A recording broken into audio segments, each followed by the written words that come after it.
नमस्कार मित्रांनो, आपण पाहत आहात ॲग्रो विश्वा मराठी हे यूट्यूब चॅनल.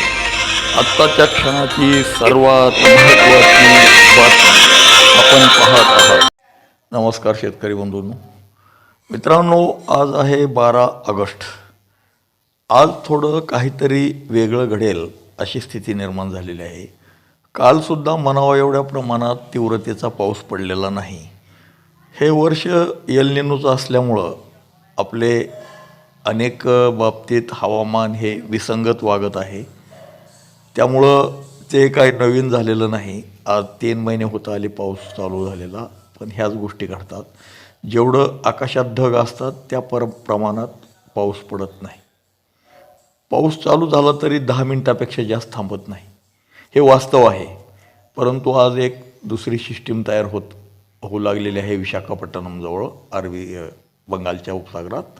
आणि पहिली सिस्टीम ही गुजरातमध्ये मधून राजस्थान मार्गे पाकिस्तानकडे सरकत आहे.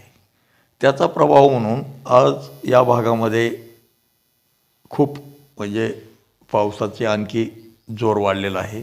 एकतर उत्तर महाराष्ट्र पावसामुळे कंटाळलेला आहे, तरी देखील आजसुद्धा पाऊस हा मालेगाव, नंदुरबार, जळगाव, अकोला, अमरावती हा सुद्धा म्हणजे थोडा विदर्भाचा काही भाग आणि उत्तर महाराष्ट्राच्या भागामध्ये अतिशय जोराचा पाऊस होणार आहे.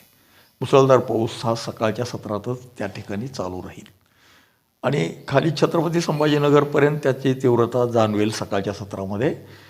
तसेच मित्रांनो, आकाशात ढगाळपणा असलेला भाग मी तुम्हाला सांगत आहे. सोलापूर जिल्ह्यातील अकलूजपासून सोलापूरकडली बाजू बार्शी तालुका आहे त्यामध्ये. तसेच मित्रांनो म्हणजे करमाळा तालुका आहे, इंदापूर तालुक्याचा काही भाग, इकडं बीडपर्यंत आणि खाली लातूरपर्यंत, धाराशिव, बार्शी, सोलापूर, लातूर, केज, जामखेडचा काही भाग, इंदापूरचा बराचसा भाग आणि खाली पंढरपूर वगैरे या भागात सकाळच्या सत्रातसुद्धा ढगाळपणा असेल.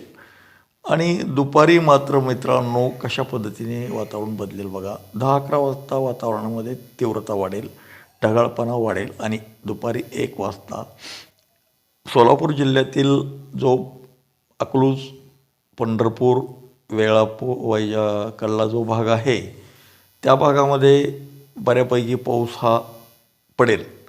त्यासाठी वातावरण योग्य तयार झालेलं आहे, पावसासाठी पोषक. आणि खाली सांगली, जत, तसेच इस्लामपूर, मायनी, साताऱ्याचा काही भाग तिथपर्यंत त्या पावसाचं म्हणजे हे राहील. साताऱ्याकडे तर पाऊस कोयनानगर वगैरे तो जो परिसर आहे बाजूचा, त्या परिसरामध्ये आज थोडं घाटमाथ्यावर पावसाचा जोर वाढणार आहे. पुण्यालासुद्धा ढगाळपणाच असणार आहे. पुण्याहून परत अहिल्यानगरकडची जी बाजू आहे पुण्याची, त्या अहिल्यानगर जिल्ह्यामध्ये दक्षिणेकडला भाग, पश्चिमेकडला भाग, पूर्वेकडला भाग या भागात पाऊस हा दुपारी 1च्या दरम्यान पडू शकतो. बीडमध्ये सुद्धा पावसाची तीव्रता वाढलेली दिसते. आणि सोलापूरचा जो बार्शी आहे थोड्याफार प्रमाणात बार्शीत कमी तीव्रता राहील, पण बाजूला लातूर वगैरे जो भाग आहे तिथं पाऊस राहणार आहे. हिंगोली मित्रांनो लक्षात घ्या, हिंगोली परत वरती यवतमाळकडची बाजू आहे, अकोल्यात ढगफुटी सदृश्य मुसळधार पाऊस होणार आहे आज दुपारी.